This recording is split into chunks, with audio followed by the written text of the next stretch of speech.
I'm great. How are you? Thanks for having me on the show. It's a pleasure.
No, so whenever you get the award, it's the Navy and Marine Corps Achievement Medal. So Navy and the Marine Corps, like the Marine Corps rolls up under the Navy.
Yeah, absolutely. So my father, coincidentally enough, he had his own bookbindery business, and so the books that you, as you get them, they come, paperback, hardcover, and those get run through machines. The paper gets cut, and so he had this business for many years, and he'd be like, "Jerry, I need you to come up here and work with me. I need your help." And I'm like 10 years old, 12 years old, 14 years old.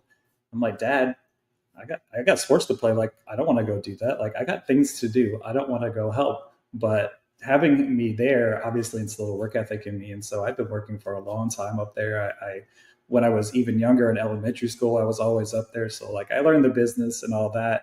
And then fast forward, 10, 15 years later, and I decided to write a book. And so even that is just like super unexpected because I'm not an avid reader, I would say. And I'm definitely the kid that when I was growing up, they're like, "Hey, you got to write this book report." I would go and watch the movies, and I would write the book based on the movies because I have too many things to do. I have too many sports to play. I want to be outside. I want to hang out with my friends. And so that's what I did. And it always worked out. Like I would watch The Lion, the Witch, and the Wardrobe, and I would get A's in my book reports. So it worked out for me. But now here I am on the other side of it, and I was like, I probably should have read those. Yeah, the first two I did self-publish. The third one I was traditionally published. So Lisa Marie Garcia, she has her own publishing company, and so I was actually able to do an anthology and be part of that third book. So now I've done self-publishing and I've done the traditional publishing.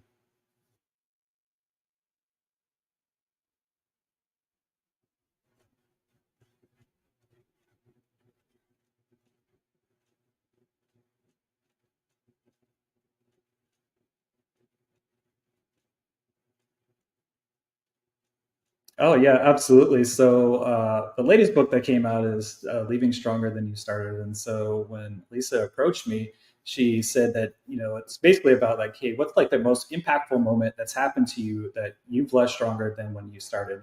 So I thought about this, and I was like, the most memorable experience I can have is when I had my son, and I was 19 when he was born. So I did the teenage pregnancy thing before 16 and Pregnant was like a popular TV show, and as I was going through this experience, I was 18. I had just graduated high school, and I'm like, when you're 18, you're naive. You've got the world on a string, and so I was like, I'm just going to join the Navy. I'm going to get my degrees. I'm going to do big things, and I never thought I was going to be like that guy.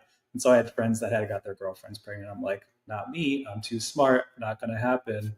And God obviously had other plans for me. So my wife, my girlfriend at the time, she gets pregnant like shortly after New Year's. Stupid teenagers drinking alcohol, and so that's what happened. My girlfriend gets pregnant. We get married about 6 months later. I joined the Navy, and then we have my first son. And so when we had him, I don't know that I had never seen a baby born in person. And so the fact that it was my own child, it was just life changing experience. Like I cried a lot, and I'm not a big crier, and so it was just like from that point on, I felt like I was just changed forever. So then I was like, oh, maybe I'll have one or two. And now I'm about to have my sixth kid. We have five kids right now, and number six is on the way in March. So, God has blessed me tremendously through that, especially being able to have so many kids.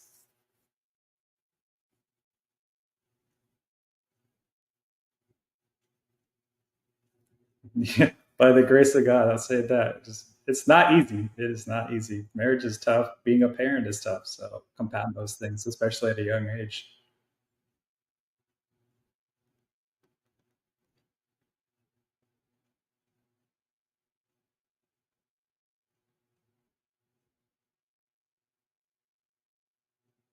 Oh yeah.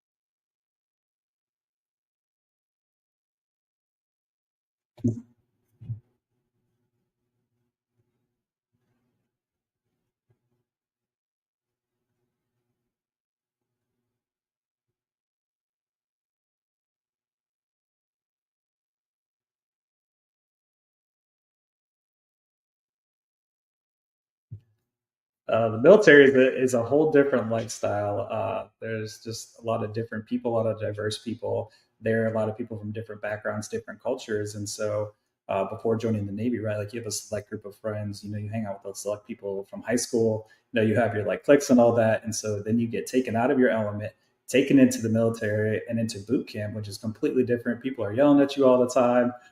Like, I'm pretty tough. My dad yelled a lot, so like it didn't really bother me. But then I'm still like, it's the class clown school, so I'm like cutting up while we're like marching and line. I'll make like bird sounds or whatever, try and get like people to laugh and also get in trouble.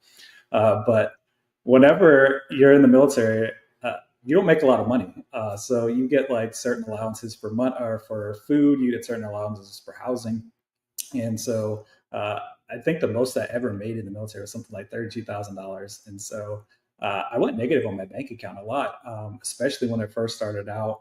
We were living on base, then we lived in like housing through the military, and so I would end up going negative on my bank just so I could have groceries and provide for my family. And it was difficult. Like there was those were tough seasons. But looking on back on it now, I mean, it just shows you how much God provides for you, even when you don't think you have anything. Because I really didn't have anything. I had what I could have in the Navy, and even if my wife would have worked, then I never would have saw her, and all she would have done is if we did put the kids in daycare, that's all she's doing is paying for daycare. So like, what's the real benefit there? We can struggle with each other and we'll get through it and we'll be able to be around our kids and each other. And so that's really what we kind of focused on. And so I was in the Navy for 7 years, and ultimately the only reason I even joined the military was I wanted to get a degree. No one else in my family had got a degree. When I was growing up, I played a lot of basketball. I thought I was going to get like a scholarship or something. And my girlfriend got pregnant. Then I was like, well, I definitely got to join the Navy now because I need a job. And so, I did get my degree. So I got my bachelor's degree while I was in. So I think by the time I finished my bachelor's degree, I had 3 kids at the time. And so I got my bachelor's degree in 4 years, and then they had a program where I could get my master's in 2 years. So I got my master's, and then I think the next year my 4th kid was born. So yeah, so I was going to the Navy full time, going to school full time, and having babies. That's right, and still somehow trying to provide for everyone. So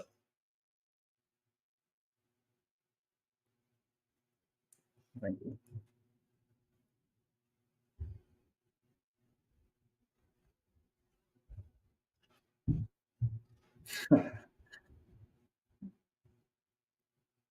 100%.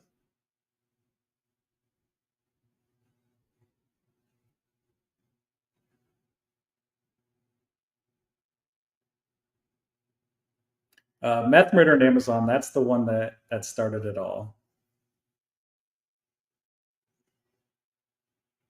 All right, so the one that's on the screen, or Meth Murder and Amazon. No, that's hysterical. So that's the second one that came out last year. All right, this one. This so you read it in my bio how I take like ordinary situations and I turn them into extraordinary tales. And so there's a house here on the cover, meth murder and Amazon. And so this story is about essentially the worst real estate transaction you could ever imagine. And so this is 2019. This is before the pandemic hits. It's like a huge seller's market in Colorado. This story actually happened to me and my family.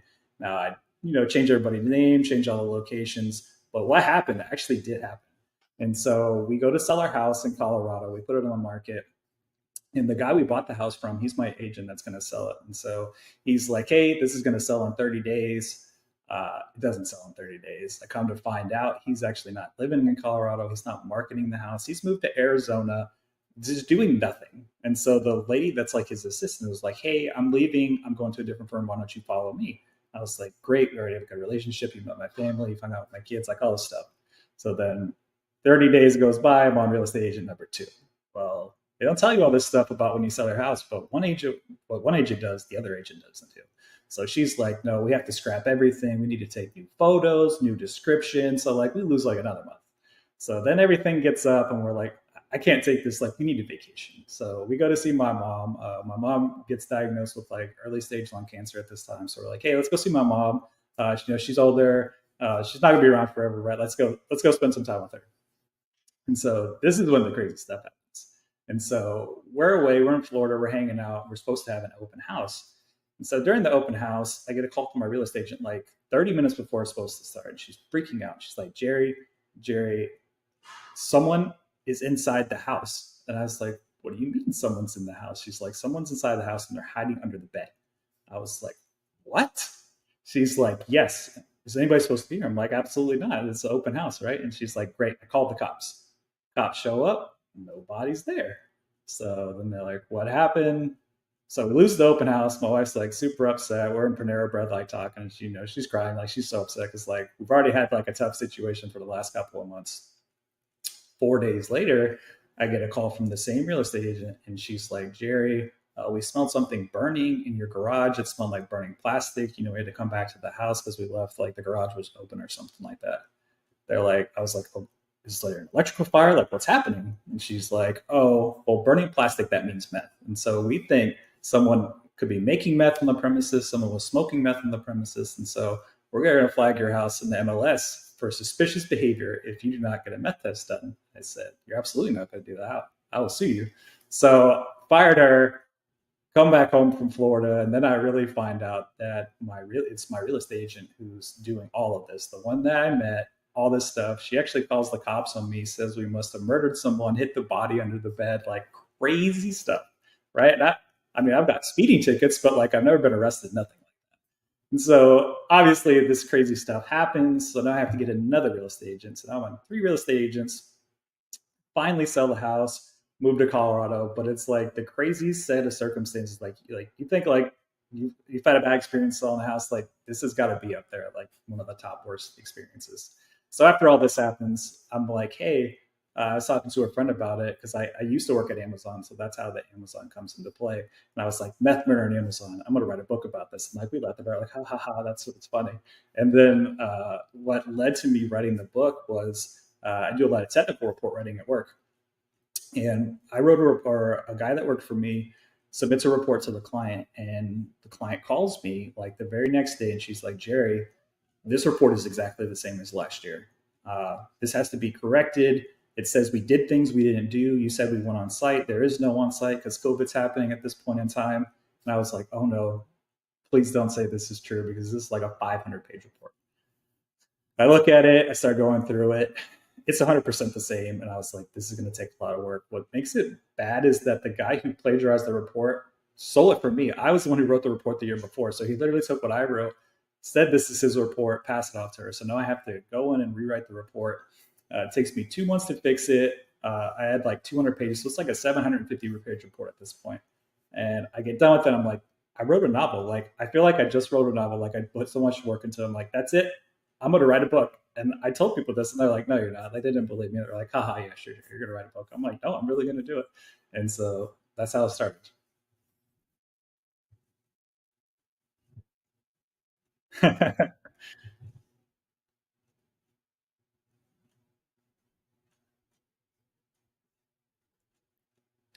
Oh, there's some good stuff in there. Yeah, and like when I was deciding to write the book, I was like, I don't want to just write what everybody writes or do it the same way. So it's like me thinking like, hey, how can I do something different? I'm like, I'm gonna break all the rules. And so you like, hey, you're supposed to use perfect sentences. You're not supposed to misspell words. And so I'll use run-on sentences. I'll make up my own words. I have rhymes in there, songs in there, movie references, just a lot of different things to really draw you in. I'll actually talk to the readers as they're going, like, "Oh, what do you think about this? Can you believe that they did that?" And so I really try to like engage with the reader as they're reading it. And so then I came to find out like there are actually other people that kind of do what I do, and I found out like the guy who wrote Dexter, Jeff Lindsay, he does use run-on sentences, and C.S. Lewis, he uses run-on sentences. So I was like, okay, well, I didn't like reinvent the wheel here, but I thought I was because like I don't read a ton of books, like I said. So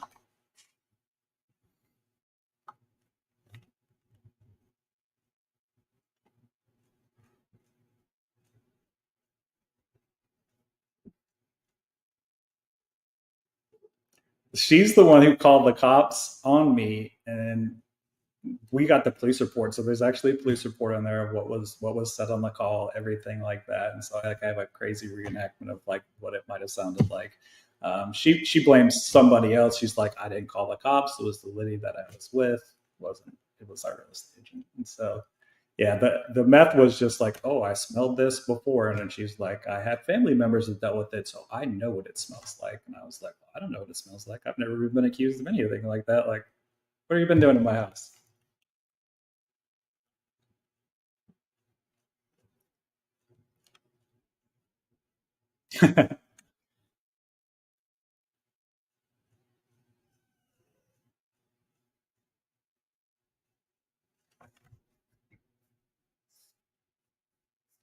So I did move around the country a few times. So I joined in 2005, and so I had to go to boot camp in Illinois. But you obviously can't bring your family, so I'm gone for like 8 weeks while my wife is pregnant.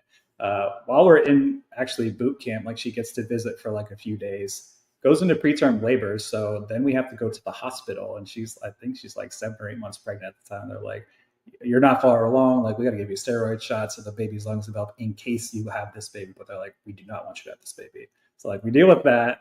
Then I come back to Florida. So like I'm originally from Florida. I come back to Florida and I get stationed in Florida for about a year. So she comes and lives with me in Florida. Then I have to go to school in Virginia for 30 days. Then I go from Virginia to California, and I'm there for 2 years. Then I go from California back to Virginia, and I stay there for 4 years. And so up, down, all around the country essentially. But I actually never got deployed. I never got deployed overseas, anything like that. So like I was always with my family. So like even in the military, where people do lose a lot of family time and a lot of time with their loved ones. I never had to endure that. So I thank God for that, because that was huge.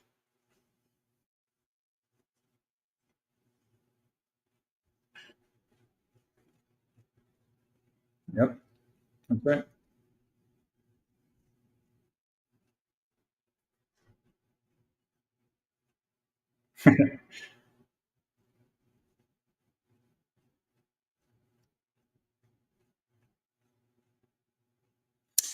Yeah. So I just got done doing a discipleship program at my church. I wasn't even planning to do it. I kind of asked, like, "Hey, I never heard you guys advertise this. I used to go to a different church, and they had something. Do you guys do that?" And so the assistant pastor is like, "We do. Do you want to do it?" And so when he like put me on the spot, I was like, "You know what? I should do it. I should do it. So I'm going to do it." And so it's like a 16-week program, like super in depth. I have to memorize scripture. I get to memorize scripture. We go through different passages, and so there's different tasks all the way from like, hey, this is what God is, this is who Jesus is, all the way to, hey, now you're going to go evangelize, and we're going to go out somewhere together, and we're going to go talk to people about Jesus. And so it takes you through all these different parts of the Bible. I've been a believer for a long time. My mom, she took me to church ever since I was a little kid, ever since I remember. So, I remember asking Jesus to be my savior when I was, a little kid. So I've been following Jesus for a long time, but, there's definitely seasons in my life where I wasn't, super dedicated, or really wasn't, fully invested.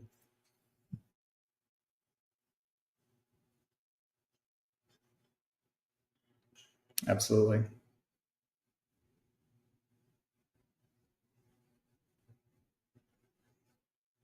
Yeah,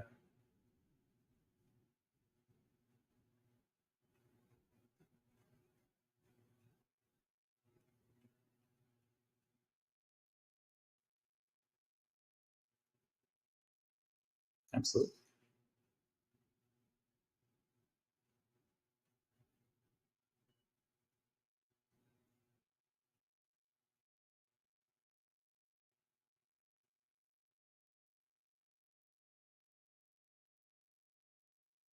Absolutely. Where's the boldness at, right? Where's the boldness? Like, we're believers. All these people, they say they're believers, and you go to church sometimes, and that's it. Like, where's your personal time with Jesus? If you're only getting your Jesus time when you're at church, like, what are you doing the rest of your time? That's 6 other days, half of the seventh day. That's right.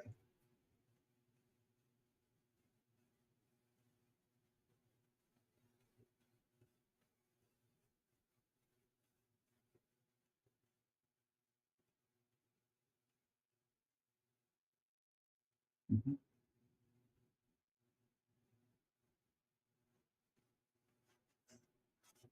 Yeah,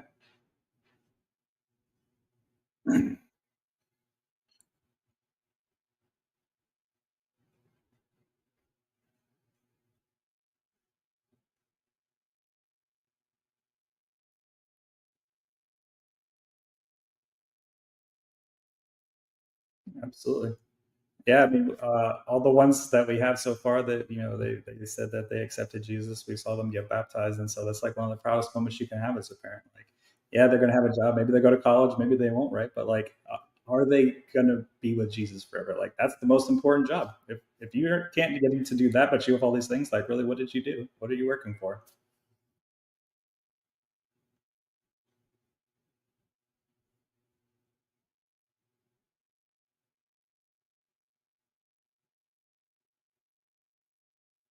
Yeah, yeah. So we have an Awanas ministry, and so we have different age groups. And so I signed up last year to do it. They're like, "Hey, we need people to help in like in the Awanas group," and I was like, I have a lot of kids. I should probably do that. And then my daughter, she's 10 years old, and so she fits right in that range. I was like, you know what, I'll do it, but I'm not going to do it because my kid's in there. I want to do it because that's what I feel like Jesus wants me to do, because I love Jesus. Because if you're not doing it for the right reasons, then why are you there, right?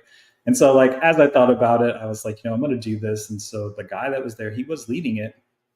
And I was like, "Hey, man, do you need help? Like, I'd be happy to jump." And he's like, "Oh my gosh, no one ever asked. Like this is difficult. I have to prepare all these lessons. I have a job, right? Like, if you could help even just every other week or just sometimes, like that'd be so helpful."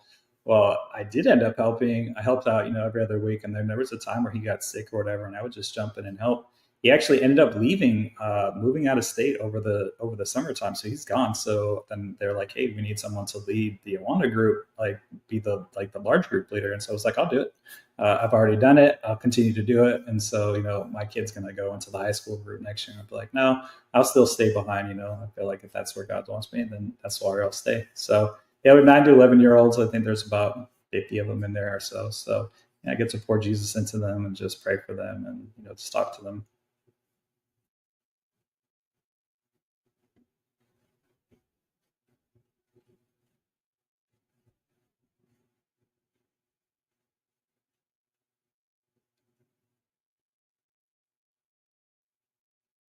Yeah.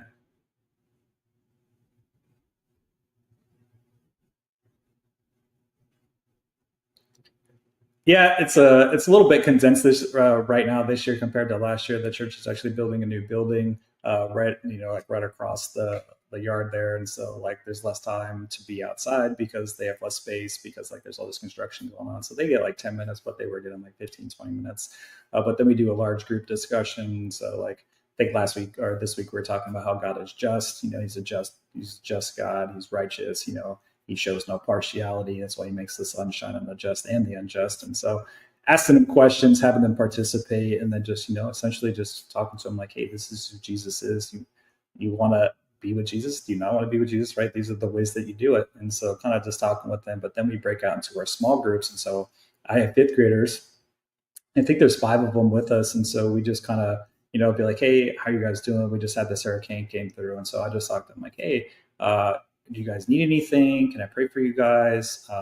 What's going on?" And the one girl told me like, "Oh, a tree fell on my house. It fell on my bedroom."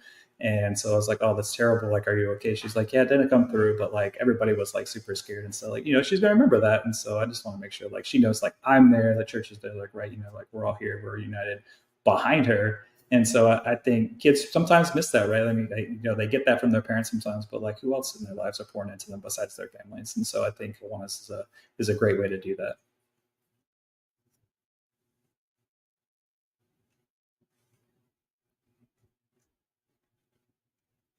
Yeah,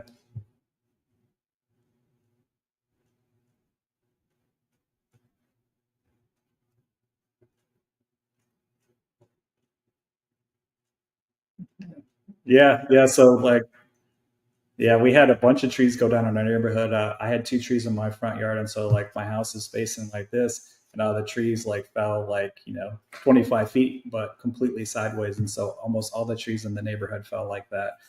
It was pretty wild because I've been through hurricanes before, and the when Helene came through, like we got some wind, but it almost didn't even rain here. Like it rained a little bit. Milton was way worse. We got way more wind. We had to get like 100-mile-an-hour winds, and so blew the trees over everywhere the trees were blown over. It was like something to see like, wow, this is like truly incredible because I had never seen anything like that before. So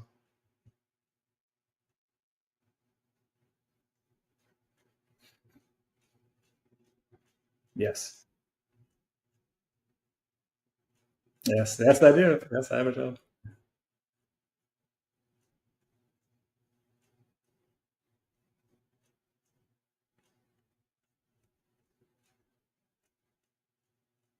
Yeah, so I do cybersecurity and credit card compliance. And so you go to PayPal, you provide your credit card number.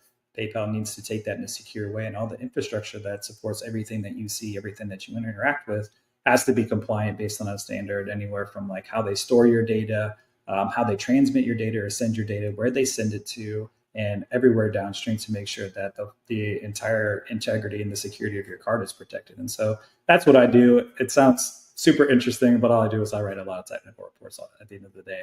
And so, I get to visit with a lot of cool customers, and they say, "Hey, we take credit cards this way. Sometimes it's in the storm, sometimes it's online, sometimes they don't even take it, but they support someone who takes it further up, and they're like, 'Hey, we want you to be compliant.'" And so I see a lot of environments, a lot of cool stuff. We see things in the cloud, work with a lot of good customers, and so It's been interesting. I will say I don't think I'd be an author if I hadn't have this job because I feel like it's all kind of connected. So.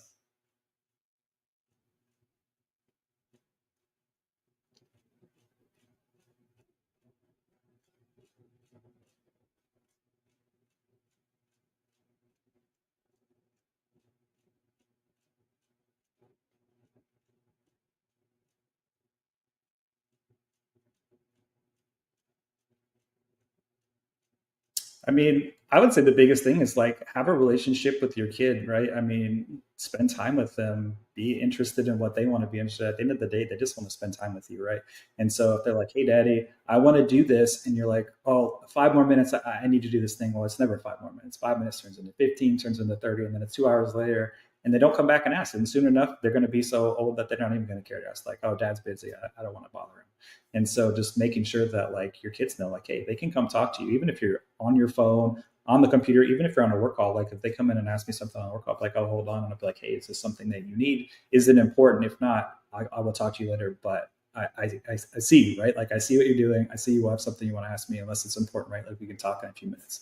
And so I think just having that communication as well, like getting involved in your kid's life, right? Like, don't just let them get on the internet and play around, right? Like, have filters in place, like, protect them. Like, you're there to protect them until they're full grown adults and moved out of your house. Like, your job is to protect them and to teach them how to be, contributing adults in society. And so, like, my kids will come and ask me stuff, and I have parents say, like, oh, your kids talk to you about that? I'm like, yeah, our kids talk to us, like, because we try to stay involved, try to be, like, hey, how's your day going, whatever. Or they have a girlfriend, like, oh, how's that going? Or if we see like warning signs, I feel like, I don't want to tell them what to do sometimes. Like there is the time where I'm like, hey, like you're out of line, like you can't say that, you can't talk to your mom like that or whatever. But there's other times where like, hey, I like this girl, I'm going to keep talking to her. I will give them advice or guidance, but I'm not going to say, hey, don't talk to that person unless there's like a huge issue here. And so I'll give them my advice. But at the end of the day, like I want them to make their own decisions. You can't control them. You have to let them learn to fail because that's how they're going to learn too.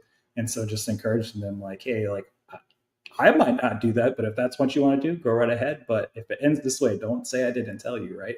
And so like I feel like it's kind of good for kids because it empowers them to like, hey, I can make my own decisions. I can do certain things myself. And if it doesn't happen, right? Like there's cases where he said, hey, don't date that girl. And then my son ends up breaking up with her. He's like, Dad, you're so right. I knew you were right. How'd you know? And I was like, I mean, I didn't want to tell you, but I could see it on the other side here. And so when you're a kid, right, you don't see those things.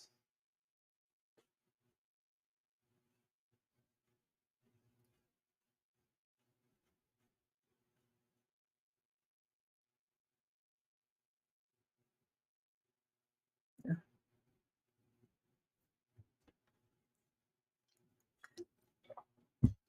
absolutely. That's so important. Yeah, that I mean, they should like have a certain level of fear. Like, hey, if I talk back to my mom, like I'm going to get in trouble, right? They should know that they should respect their parents and they shouldn't talk back. They certainly shouldn't swear at you, right? Like I know I swore at my mom and she used to hit me with a fly swatter if I swore at her. So like, like it's not like that these days, but like, with different time, different place. And so, I just think it's important to keep those lines of communication open. But even if like you're like, hey, if you lied, tell me you lied so that I know and we can figure out how to correct it. You're not going to get in trouble if you tell me that you lied, but if you keep lying, then you're going to get in trouble. And so, right, just getting them to get them to understand that.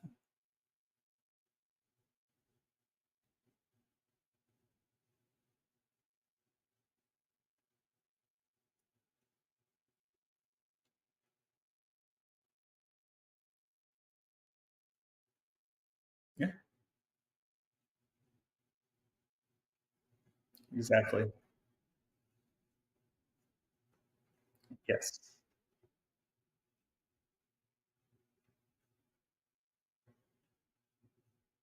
exactly.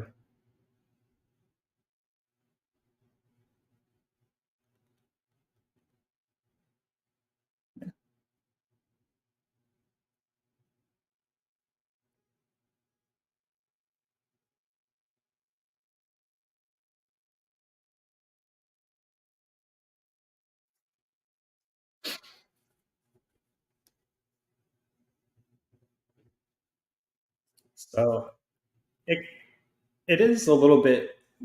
one on one. Sometimes it's all together. Sometimes it's like, hey, I'll take the boys. Sometimes I'll take the girls. But like, for instance, the most recent thing I did is there was a Colton Dixon and Austin French concert that was like 45 minutes away, and so my daughters were like, we want to go, and so I was like, all right, let's go. And so I bought tickets for it. Like they weren't like super expensive or anything. And so like a month before, then my oldest daughter, she's like, oh, why I want to go. I was like, all right, that's fine. Like me and Whitney will have a great time. That's my 10-year-old. And so then we're like, hey, maybe our niece will want to go. She's 9. And so, my niece and my daughter, like they're like super tight. And so he's like, all right, yeah, she can go. And so then we went, like, we had a great time. They had so much fun. But she'll remember that forever, right? Like she asked all the time. She'll be like, hey, can we go on a daddy daughter date? And I'm like, hey, like I went with Natalie, now I went with you. Well, I haven't done anything with the boys, so like I want to do something with the boys. But she's like super excited. She always wants to hang out, and so just like, yeah.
All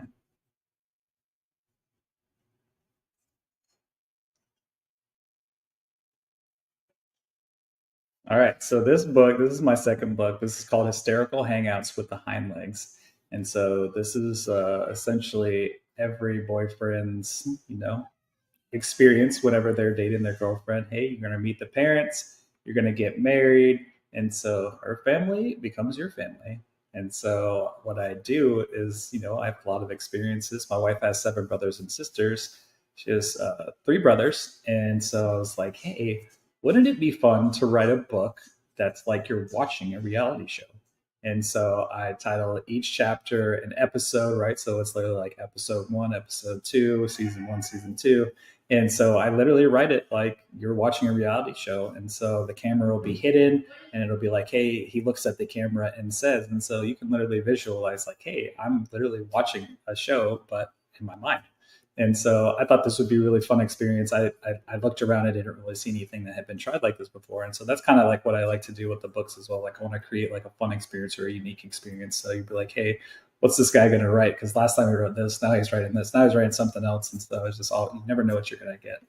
And so this is about, hey, you meet the girlfriend's parents and they're kind of like pretty intense, and so there's different things that happen, like what's the biggest like stereotype whenever dad boyfriend goes to meets girlfriend's dad, right? Dad's got his shotguns, he's cleaning them, and so like I'll take that but I'll amplify it. So not only is he cleaning his shotguns, but he's like got the boyfriend's initials etched on one of the shotgun shells. He like challenges him, was like, hey, we're gonna arm wrestle, and then the brothers come in and they like literally like jump them and like wrestle them to the ground. And so there's all these different crazy experiences that happens like with the girlfriend and the boyfriend, but also with her family. And so like I said, each chapter is like an episode, and so it'll be like, oh, on next week's episode, blah blah blah. And so that's how it'll kind of go into the next one. And so no one knows they're being recorded throughout this whole time until like something happens, and then the boyfriend lets the girlfriend know, like, hey, I've actually been recording your family.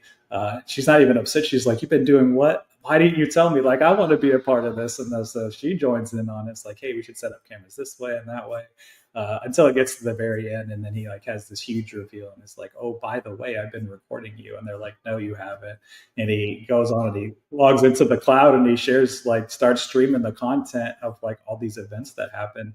And they're like, oh my gosh, you did. And so it ends with like, I leave it open ended to where there could be a second book or third book. And so like I kept this like only about the brothers. Then I was like, oh, maybe I can write another one about the sisters. Then I can do a third one that's like all the kids and then all their kids, right? Because there's all these different dynamics that happens within families, especially with kids and nieces and nephews and cousins and stuff like that. So that was really fun to write.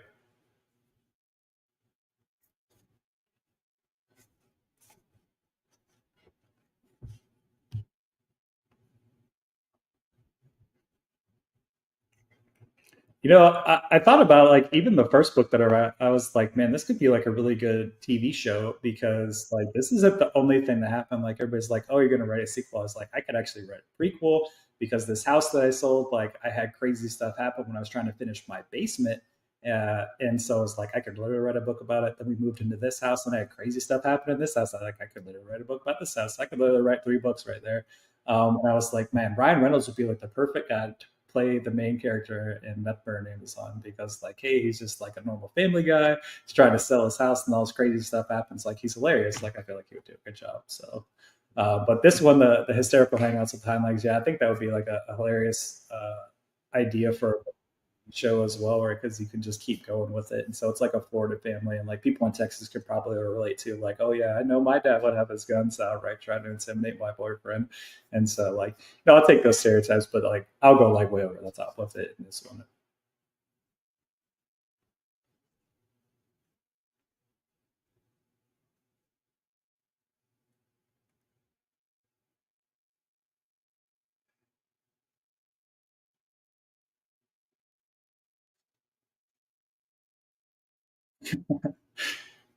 I think the saying is like you'll sleep when you're dead, and so that's kind of like pretty much where I'm at. So like our youngest, he'll be two next year, next month, and like he doesn't like he does he's like the only kid we have that like doesn't like sleep through the night consistently, and so like we'll lay him down like 10, 11 o'clock. and like 2 or 3 o'clock he's up, and he's up again, and sometimes like I think it's maybe a whole week of his life he slept from like the time I laid him down until like early in the morning. But so he's like tough. And so then I'd like, I don't know, when I had this idea, I was like, hey, I can take 2 hours here, I can take 2 hours there. And so I just like, hey, if we're not doing anything, I'll just go and write. And so my process is a little different than probably a lot of people's process, but like I'll write the first draft of the book on my phone. I have my phone a lot for work, checking my emails. So I literally write the entire draft of my notes on my phone, and then I'll use the computer from that point on to like edit and stuff. But I'm always near it. I'm always access to it. No, I don't dictate. I actually type it. I'm pretty quick with typing. I text a lot, so yeah. But I do that, and so like we'll go on walks, and it also helps with inspiration because like we'll go on a walk, and the kids will like say something hilarious, and I'll be like, "Oh, that's a great name for like a character." And so like I've come up with character names out of crazy stuff my kids have said. I have a new book I'm going to write. My son was talking to my wife about like some plot he watches on some movie or show he watched. I was like, "What? That's a great idea for a book." So I was like, I'm gonna write a book about that. So like, you never know what's gonna happen.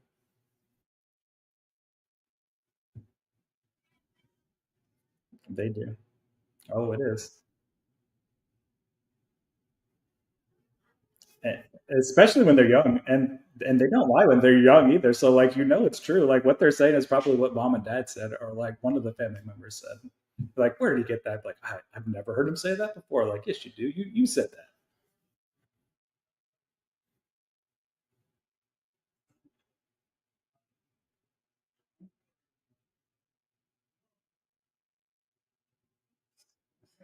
Yeah.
Um, Honestly, I mean, I just try to just be present. And so, like, I remember when I was younger, like I said, I played a lot of sports. And so it's like, hey, dad, can you come to like, this basketball game or this football game? Like, nah, I got to work. I'm too busy. He's like, your mom will be there. But like, it's important, like, like, hey, you remember the people that are there, but you also remember the people that aren't there. And I was like, I don't want to be that dad that's like, oh, when I'm older, they're gonna be like, Dad, you never came to my game, or you didn't show up for this. I'm like, I'm not gonna be that. I'll always be there, and I'll do my best to like, hey, if I got a call and I can push it, like I'll try to do that. And so that's really just kind of where it came from. Is just like, hey, I want to be present and make an impact. And sometimes like you're going to be an example to your kids one way or the other. You're either going to be a good example or a bad example. And like, no one's perfect. None of us are perfect. And I think that's the beauty of it, right? Like, people just got to stop trying to be perfect because you're never going to meet that standard.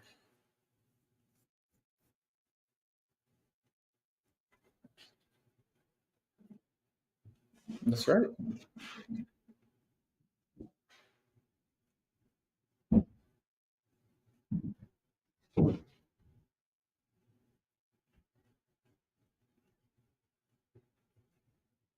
They say things are caught, not taught.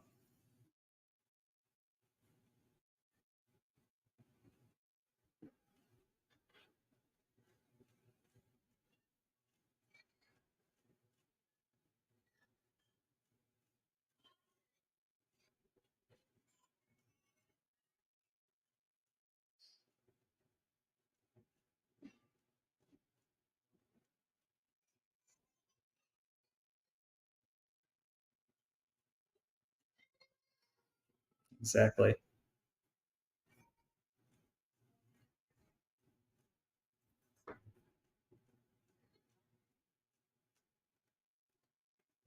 Yep. And especially when you're young too, because like I have a almost 2 year old, and so like I'll go to take the dog out in the morning, and he'll be like, "Come with," and he'll like literally put his hand up and wants to take the dog out with me. And so like even simple things like that, like he feels like he's participating, and that's important for you as a parent. So like take that extra 2 minutes to take him out there, hold him. Oh, you're gonna go get coffee and he wants to come with, bring him with you. Even if you don't want to, just bring him with you because he wants to be with you or her wants to be with you.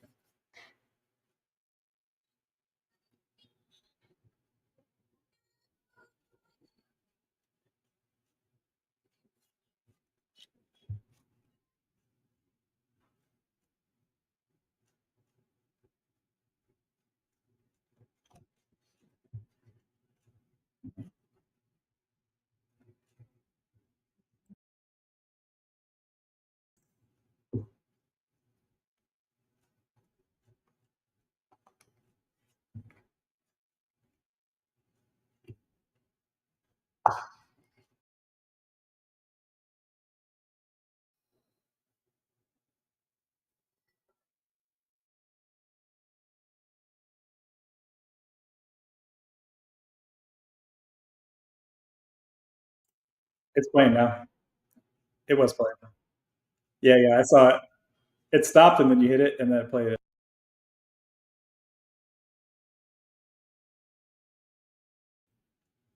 Yeah, we see it.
It's really great.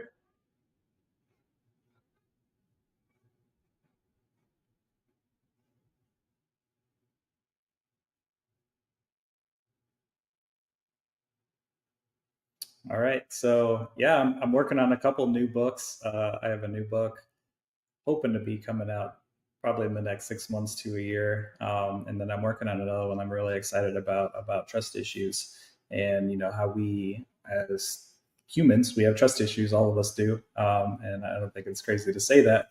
And it usually starts at a young age, right? The people that are put in your life to protect you, sometimes even your parents, they break your trust and they do a lot of damage, and that actually affects your ability to trust others as you get older, and ultimately it affects your ability to trust God and sometimes even have faith in Jesus.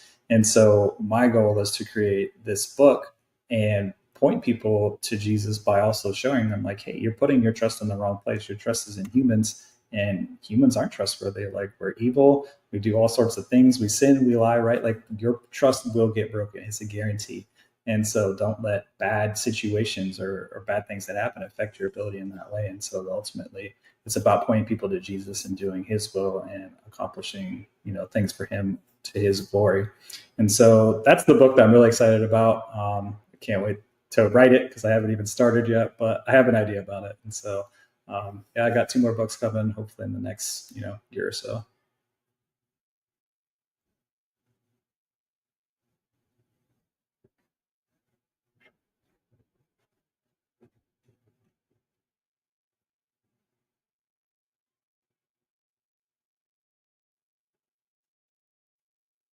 Yeah.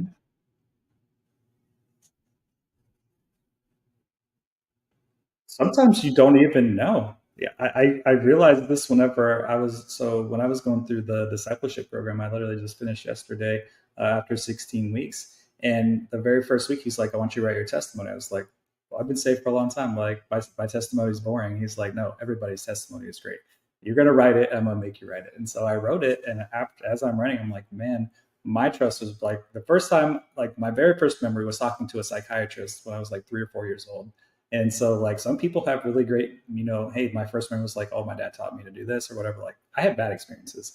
And so I realized that my trust was broken at a young age and it affected me so long for so many years. And I didn't even know about it. Like, I didn't even think about it. It wasn't until I did that I was like, oh, wow. Like, light bulb came on. Like, I can't be the only one that has this problem because plenty of parents do plenty of terrible things and it affects kids in a very impactful way. And so, I thought maybe if I shed some light on it and, wrote a book about it and continue to point people to Jesus, they'll see like, hey, you're not defined by that. It's not fool me once, shame on you, fool me twice, shame on me, because then you're just never going to trust anybody. And what kind of life is that to live? So,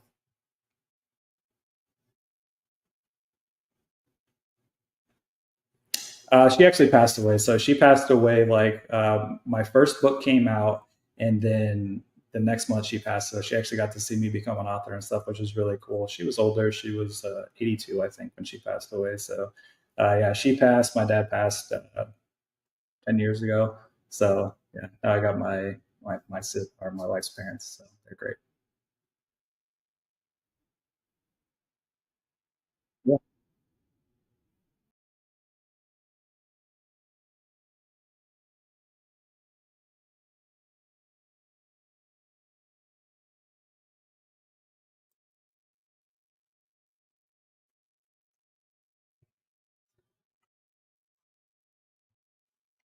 yeah, it's the most important job we have. That and being a husband, right? Thank you.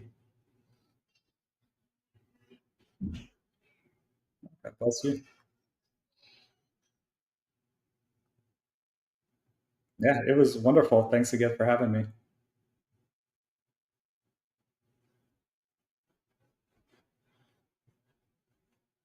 Sure. All right.